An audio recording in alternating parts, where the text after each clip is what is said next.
ఈరోజు మేము బ్లాక్ డేగా కేసీఆర్ గారిని సిట్టుకు పిలవడాన్ని మేము వ్యతిరేకిస్తూ తీవ్రంగా ఖండిస్తూ ఈరోజు మేము బ్లాక్ డేగా ప్రకటించడం జరిగింది. అందుకనే మేమందరం కూడా బ్లాక్ సెట్ చేసుకోవడం జరిగింది, బ్లాక్ బ్యాడ్జీలు కూడా పెట్టుకోవడం జరిగింది. సోనియా గాంధీ 6 గ్యారెంటీలు ఇస్తే ఈ రాష్ట్రానికి 7వ గ్యారెంటీ కింద స్వేచ్ఛను ప్రజాస్వామ్యాన్ని ఇస్తానన్నటువంటి కాంగ్రెస్ పార్టీ ముఖ్యమంత్రి ప్రజాస్వామ్యాన్ని ఇవ్వకపోగా ప్రజాస్వామ్యాన్ని కూని చేసి స్వేచ్ఛను హరించినటువంటి గనుడు ఎవరైనా ఉన్నారంటే ఈ రాష్ట్ర ముఖ్యమంత్రి, ఈ కాంగ్రెస్ ప్రభుత్వం అని మేము ఈరోజు చెప్తా ఉన్నాం. ఈరోజు దొంగతనం చేసిన వాడే దొంగ నరిసినట్టు కాంగ్రెస్ పార్టీ హయాంలో బీజేపీ ప్రభుత్వం హయాంలో యూపీఏ ప్రభుత్వంలో టెలిఫోన్ ట్యాప్ చేసినటువంటి చరిత్ర కాంగ్రెస్ పార్టీకి బీజేపీ ప్రభుత్వానికి ఉంది. ఇలా మమ్మల్ని నిందించడం ఏంది? ఇలా మమ్మలను సిట్టు పేరిట 2 సంవత్సరాల నుంచి కాళేశ్వరం పేరు మీద కమిషన్లు వేసి 2 సంవత్సరాలు లాగిండ్రు మీ అసమర్థ పాలనను. ఇలా సిట్టు విచారణ పేరు మీద మొదటనేమో ఏసీపీ నాయకత్వంలో సిట్టు విచారణ కమిటీ వేసిండ్రు. అంటే అది మీ అసమర్థత వల్ల కొండను తవ్వి ఎలుకను తీసినట్టుగా ఏమి చేయలే కాబట్టి మళ్ళీ సిపి ఆధ్వర్యంలో మరో సిట్టు వేసింది. అంటే అసమర్థ ముఖ్యమంత్రి, అసమర్థ అధికారులను తేలిపోయింది. ఇలా సిట్టు ఎవరి మీద వేయాలి? తెలంగాణను తెచ్చినటువంటి నాయకుడి పైన మీరు సిట్టు వేస్తున్నారంటే ఇలా తెలంగాణ ఆత్మ గౌరవాన్ని మీరు కించపరిచే విధంగా కేసీఆర్ గారిని తెలంగాణ ప్రజల బాపు అని, తెలంగాణ ప్రజల ఆరాధ్య దైవం అని ఒక పక్కన కొలుస్తూ ఉంటే సమైక్యవాదులతో చేతులు కలిపి ఇలా తెలంగాణ ద్రోహులతో చేతులు కలిపి ఇలా ప్రతీకారం తీర్చుకోవడానికి కేసీఆర్ గారికి నోటీసులు ఇవ్వడం అంటే ఇలా తెలంగాణ ఆత్మగౌరవాన్ని కూడా కించపరుస్తున్న సంగతి కాంగ్రెస్ ప్రభుత్వం, కాంగ్రెస్ పార్టీ తెలుసుకోవాలి. ఇలా సిట్టు మా మీద కాదు వేయాల్సింది, ఇలా కాంగ్రెస్ పార్టీ అరాచకాల మీద ఒక సిట్టు వేసే దమ్ము ఈ ప్రభుత్వానికి ఉందా అని అడుగుతా ఉన్నాం. కాంగ్రెస్ పార్టీ చేస్తున్నటువంటి అవినీతి భాగోతం మీద సిట్టు వేసి విచారణ చేసే దమ్ము ఈ ప్రభుత్వానికి, ఈ క్యాబినెట్ కుందా అని మేము ప్రశ్నిస్తూ ఉన్నాం. సిట్టు ఎవరి పేరు మీద వేయాలి? 6 గ్యారెంటీలు 100 రోజులలో అమలు చేస్తామని చెప్పి 700 రోజులైనా అమలు చేయక తెలంగాణ ప్రజలను మోసం చేస్తున్నటువంటి ముఖ్యమంత్రిని, ఈ క్యాబినెట్ మంత్రుల పైన సిట్టు విచారణ జరపాలని డిమాండ్ చేస్తూ ఉన్నాం. 2 లక్షల ఉద్యోగాలు 100 సంవత్సరంలో ఇస్తామని చెప్పి యువతను మోసం చేసి ఓట్లు వేయించుకొని ఇలా వాళ్ళని గాలి కొదిలి వాళ్ళ మీద అక్రమంగా కేసులు పెడుతున్నటువంటి కాంగ్రెస్ ప్రభుత్వం పైన సిట్టు విచారణ వేయాలని మేము అడుగుతా ఉన్నాం. కేసీఆర్ గారు కళ్యాణ లక్ష్మి ఇస్తే కళ్యాణ లక్ష్మితో పాటు తులం బంగారం ఇస్తామని ఎగబెట్టినటువంటి కాంగ్రెస్ ప్రభుత్వం పైన సిట్టు వేయాలని డిమాండ్ చేస్తూ ఉన్నాం. ఇలా 2000 పింఛన్ కేసీఆర్ ఇస్తే 4000 పింఛన్ ఇస్తామని ఓట్లు వేయించుకొని ఇలా 700 రోజులైనా ఏకాన రూపాయి ఇయ్యనటువంటి కాంగ్రెస్ ప్రభుత్వం పైన సిట్టు వేయాలని డిమాండ్ చేస్తూ ఉన్నాం.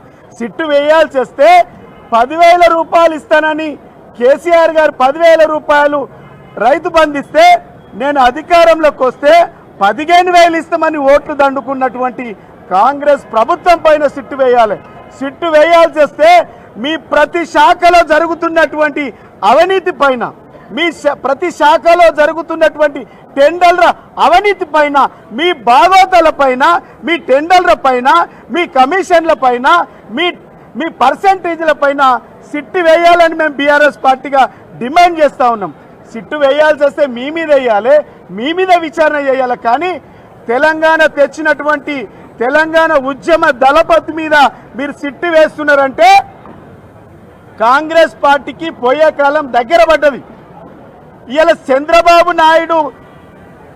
చంద్రబాబు నాయుడుతో చీకటి ఒప్పందాలు చేసుకొని ఇలా మీ 6 గ్యారంటీలు మర్చిపోవడానికి, మీ 420 హామీలు మర్చిపోవడానికి, మున్సిపల్ ఎన్నికల్లో డైవర్ట్ చేయడానికి కాంగ్రెస్ పార్టీ ఆడుతున్నటువంటి డ్రామా ఇలా సమైక్యవాదులతోని చేతులు కలిపి ఇలా తెలంగాణ ఉద్యమాన్ని నీరుగార్చే ప్రయత్నం చేస్తున్నటువంటి రేవంత్ రెడ్డి ప్రభుత్వానికి తెలంగాణ యువత, తెలంగాణ విద్యార్థి లోకం, తెలంగాణ పుట్టినటువంటి ప్రతి బిడ్డ కూడా డెఫినెట్ గా సమాధానం చెప్పేటువంటి రోజు దగ్గరలో ఉంది.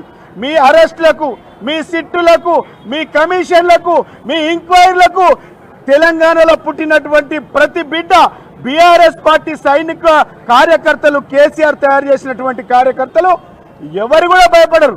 ఎన్ని కేసులు పెట్టినా సరే ఎదుర్కొంటాం. కేసులు ఎదుర్కొని ఢిల్లీ మెడల్ వంచి తెలంగాణ తెచ్చినటువంటి పార్టీ.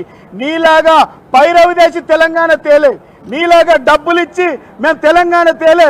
తెలంగాణ ఉద్యమ పోరాటం చేసి అనేక అమరుల త్యాగాలతో తెచ్చుకున్నటువంటి తెలంగాణతో ఇలా చెలగాటమాడుతున్నటువంటి రేవంత్ రెడ్డికి ఇదే సవాల్ చేస్తూ ఉన్నాం.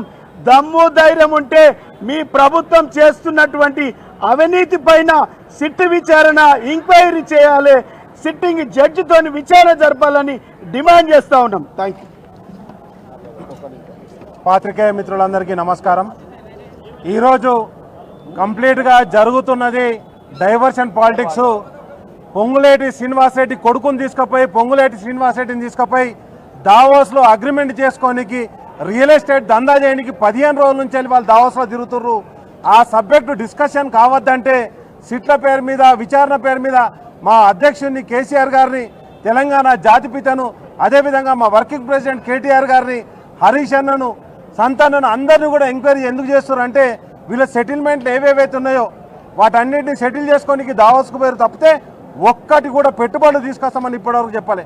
ఏ ముఖ్యమంత్రి అన్నా 15 రోజులు తెలంగాణ లేకుండా పోయిండా? 700 రోజుల పాలన అయితే 300 రోజులు ఈ రాష్ట్రంలోనే ఉన్నాడు ఆయన. 50 సార్లు ఢిల్లీకి తిరుగుతాడు, తర్వాత సింగపూర్ పోతాడు. ఒక మంత్రి గారి బిడ్డ ఏమని చెప్పింది, కొండ సురేఖ బిడ్డ, మేము ఒక ఫైల్ క్లియర్ చేస్తుంటే జపాన్కు తెప్పించుకున్నాడు. ఈరోజు పొంగులేటి శ్రీనివాసరెడ్డి కొడుకును దావోస్ పట్టుకపోయిండు. ప్రతి ఒక్కరిని పిలుచుకపోవడం, సెటిల్మెంట్లు చేయడం. ఈ సెటిల్మెంట్ల ప్రభుత్వం తప్పితే ఎక్కడ కూడా ప్రజాప్రభుత్వం కాదు. ఎవరైతే ఈ తెలంగాణ రాష్ట్రాన్ని సాధించిండో, త్యాగాల ఫలితంగా తెలంగాణ వచ్చిందో ఆయనను వేధించడం ద్వారా ఆయన కీర్తిని తగ్గిస్తామని ప్రయత్నం చేయడం జరుగుతుంది. ఇదంతా కూడా ప్రజలు గమనిస్తున్నారు. మీరు చేసిన అభివృద్ధి లేదు, ఒక్క ఇటుక పెట్టలేదు. ఫ్యూచర్ సిటీ అన్నావు, 4th సిటీ అన్నావు, కొడంగల్ లిఫ్ట్ ఇరిగేషన్ అన్నావు, మీ మామ పేరు మీద జయపాల్ రెడ్డి పేరు మీద ఇంకో ప్రాజెక్ట్ అనౌన్స్ చేసినావు. ఒక్క ప్రాజెక్టు, ఒక బస్తా సిమెంట్ కొనలే, ఒక ఇటుక పెట్టలే. కానీ ఈరోజు ఏం చేస్తున్నావు? టాపిక్ డైవర్షన్ చేస్తున్నావు. ఆర్ఆర్ ట్యాక్స్ నడుస్తుంది మొత్తానికి మొత్తం కూడా. గ్రామాలలో ఎక్కడ చూసినా కానీ రియల్ ఎస్టేట్ పడకేసింది. లాస్ట్కి వస్తే సారా సీసాల మీద పెట్టే స్టిక్కర్ కూడా పంచాయతీ పెట్టుకున్నారు మీరు. ఎవరితోటి? మీ అల్లుడును ఆ మంత్రి గారికి. కాబట్టి నేనేమంటే ప్రతి మంత్రితోటి సెటిల్మెంటే, ప్రతి మంత్రితోటి ఒక పంచాయతీ. అది ఎక్కడో కాడ కూర్చోవాలి, సెటిల్మెంట్ చేసుకోవాలి. ఇదే పని మీద ముఖ్యమంత్రి తిరుగుతుంది తప్పితే రాష్ట్రాన్ని పట్టించుకోవట్లేదు. ఆ పట్టించుకోవట్లేదు అన్న విషయం గమనించద్దని చెప్పేసి తాపక పంచాయతీ పెట్టి సాక్ష్యాధారాలు లేవు, ప్రూఫ్లు లేవు, ఎవిడెన్సులు లేవు, నేను నోటీసులు ఇస్తా, నువ్వు వచ్చిపోవాలి. అదేవిధంగా ఎవరెవరైతే అధికారులు ఆల్రెడీ మా వర్కింగ్ ప్రెసిడెంట్ రామన్న స్పష్టంగా చెప్పడం జరిగింది. గతంలో మేము ఎప్పుడు రాజకీయ కక్షలకు పాల్పడలే, అధికారులను వేధింపులకు పాల్పడలే. కానీ ఈరోజు అధికారులు చేస్తున్నటువంటి బిహేవియర్ ఏదైతే ఉన్నదో, గోడల కంటేసిపోయిన వాళ్ళందరినీ కూడా అదే గోడల వెనుక కూర్చుండబెట్టే రోజు కూడా దగ్గర పడుతుంది. పక్క రాష్ట్రంలో ఏ విధంగా అయితే అవుతుందో ఈ రాష్ట్రంలో కూడా రాబోయే కాలంలో తప్పకుండా బీఆర్ఎస్ పాలనలో, రాబోయేటువంటి కేసీఆర్ గారి పాలనలో అంతకంత అనుభవిస్తారని కూడా వాళ్ళకి హెచ్చరిక జారీ చేస్తున్నాం. జై తెలంగాణ.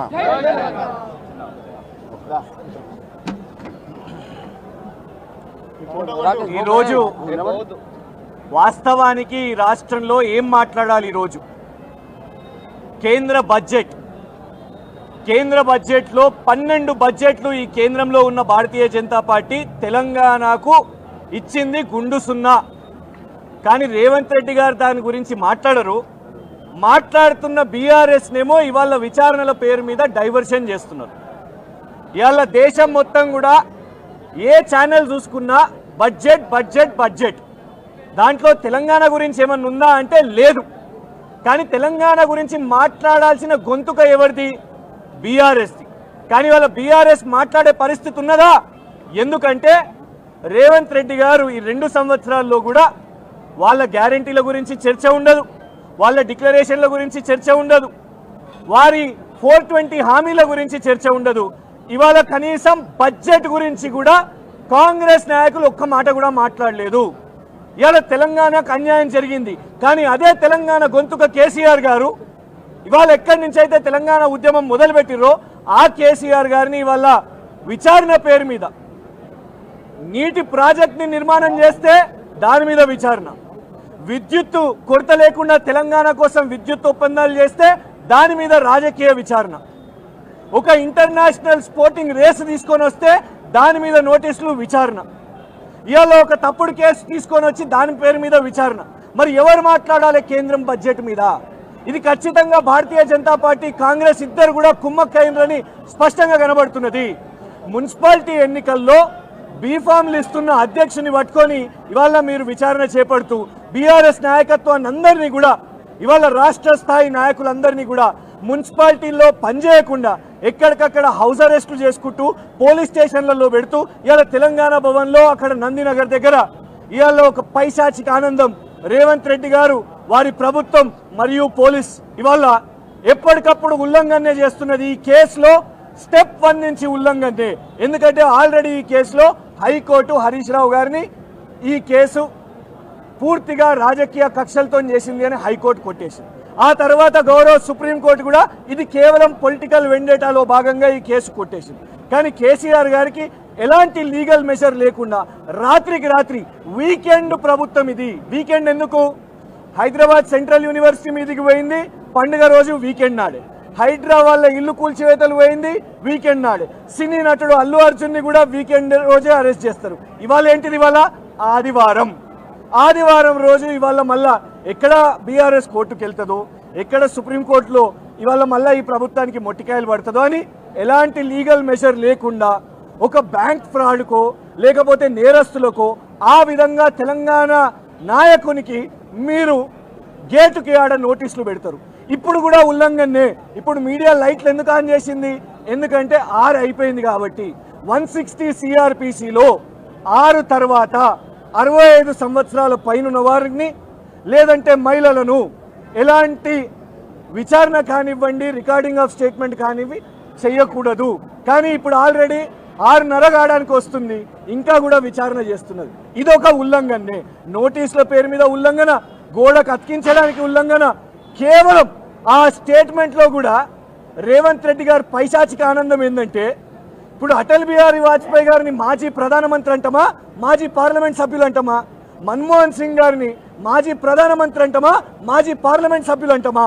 అలాగే కేసీఆర్ గారిని మాజీ ముఖ్యమంత్రి, ప్రస్తుత లీడర్ ఆఫ్ ఆపోజిషన్ అని అంటారు. కానీ ఆ నోటీసులో కేవలం గజ్వేల్ ఎమ్మెల్యే.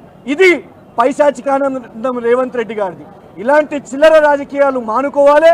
ఎస్ఐటి వారికి కూడా చెప్తున్నాం, ఇవాళ ఎందుకంత స్ట్రాంగ్గా కేసీఆర్ గారు ఆ లెటర్ను రాశారు. రాజ్యాంగాన్ని ఉల్లంఘిస్తుంది ఎస్ఐటి, సుప్రీంకోర్టు రూలింగ్స్ని ఉల్లంఘిస్తుంది ఎస్ఐటి. ఇవాళ కూడా ఈ క్షణం కూడా సమయాన్ని పరిధిని మించి ఇవాళ ఏదైతే విచారణ చేస్తుందో ఈ ఉల్లంఘనలను ఖచ్చితంగా అందరు కూడా గమనిస్తున్నారు. కేసీఆర్ గారు అయినా కూడా ఒక లా అబైడింగ్ సిటిజన్గా హరీష్ రావు గారు కుంభకోణం గురించి ఎత్తగానే మీరు నోటీస్ ఇచ్చారు, అయినా మేము వచ్చినాం.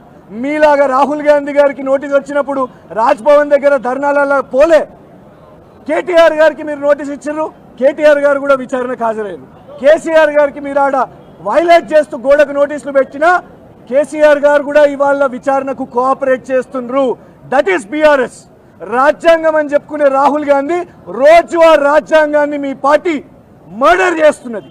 మీ గద్వాల్ కృష్ణమోహన్ రెడ్డి ఇవాళ నిలబడి జై కాంగ్రెస్ అని చెప్తాడు.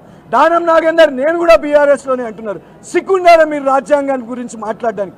అసలైన రాజ్యాంగాన్ని, అసలైన ప్రజాస్వామ్యాన్ని గౌరవిస్తున్నాం కాబట్టే ఇవాళ అంత పెద్ద నాయకుడు కూడా విచారణకు సపోర్ట్ చేస్తున్నారు. రాహుల్ గాంధీ గారు, సోనియా గాంధీ గారికి నోటీసులు రాగానే మీ నాయకత్వం ఉరికొస్తారు చూడండి, అట్లా కాదు. ఇవాళ బ్రహ్మాండంగా శాంతియుతంగా తెలంగాణ సమాజం మొత్తం కూడా రాష్ట్ర వ్యాప్తంగా చేసిన నిరసనలకు మరియు పొద్దుటి నుంచి మీడియా వారు మీరందరూ కూడా ఇక్కడ ఉండి ఇవాళ మా మీద ఏదైతే బందీ చేసుకుంటూ ఇవాళ భవన్లో ఇంత వేలాది మంది పోలీసులను పెట్టిరో దీన్ని కవరేజ్ చేస్తున్నందుకు అందరికి కూడా పేరు పేరున కృతజ్ఞతలు. ఈరోజు రాష్ట్రం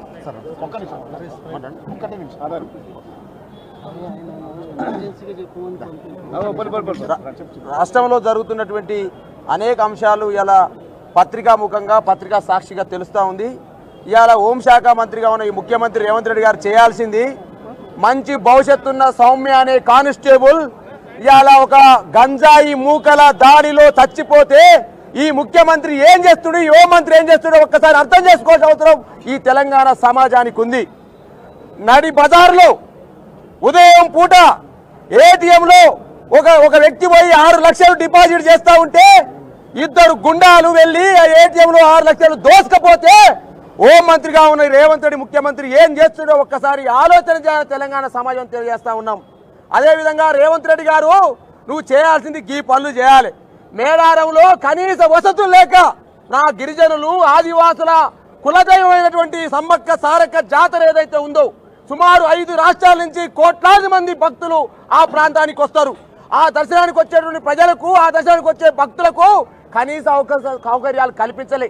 సౌకర్యాలు కల్పించకపోగా కనీసం మరి గిరిజన మంత్రి ఆదివాసీ మంత్రి చేరుకున్న మా సీతక్క గారు కనీసం ప్రెస్ మీట్ పెట్టి కూడా మేము సారీ చెప్పే పరిస్థితికి వచ్చిన పరిస్థితి కనపడతా ఉంది.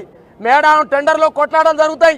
పొంగులేటి శ్రీనివాసరెడ్డి గారు వస్తారు, మంత్రి సీతక్కని పిలువరు, కొండా సురేఖ గారిని పిలువరు, కానీ టెండర్ల పంచాయతీ మాత్రం పొంగులేటి శ్రీనివాసరెడ్డి పోతాడు. కానీ వసతులు మేము కల్పించినాం ధన్యవాదాలని చెప్పకుండా సారీ చెప్పే దుస్థితికి వచ్చింది. మేడారం జాతరకేమో ఈ పరిస్థితి, కానీ సంక్రాంతి పండుగ మాత్రం టోల్ గేట్లు బారులుగా తెరవాలి. రేవంత్ రెడ్డి గారు ఆదేశాలు జారీ చేస్తాడు కోమరెడ్డి వెంకరెడ్డి గారికి, టోల్ గేట్లు బారుగా మొత్తం బారు తెరవాలి, టోల్ గేట్ ఫీజు మాఫీ చేయాలని మాత్రం సంక్రాంతి పండుగ అడుగుతారు. కానీ మా ఆదివాసీ గిరిజనుల కులదైవం, మా తెలంగాణ అతిపెద్ద జాతర అయినటువంటి మేడారం జాతరకు మాత్రం కనీస వసతులు కల్పించరు. ఒక్కసారి ఆలోచన చేయాలని చెప్పేసి తెలంగాణ సమాజం చేస్తూ ఇవాళ తెలంగాణ ఆత్మ గౌరవం మీద జరిగిన దాడి, తెలంగాణ నిలువెత్తు నిదర్శనం ఎవరెస్ట్ శిఖరమైనటువంటి కేసీఆర్ పైన జరిగిన దాడి తెలంగాణ ఆత్మగౌరవం మీద జరిగిన దాడిగా చేస్తూ నిప్పు లాంటి నేతపై తప్పుడు కూతలు కూస్తున్నా, తప్పుడు రాతలు రాస్తున్నా, తప్పుడు ప్రచారం చేస్తున్నటువంటి వాళ్లకు ఖబర్దార్ అని తెలుస్తూ ఇది ఒక బ్లాక్ అని చెప్పేసి మాజీ కార్పొరేషన్ చైర్మన్ గా మేమందరం కూడా తెలియజేస్తా ఉన్నాం. జై తెలంగాణ, జై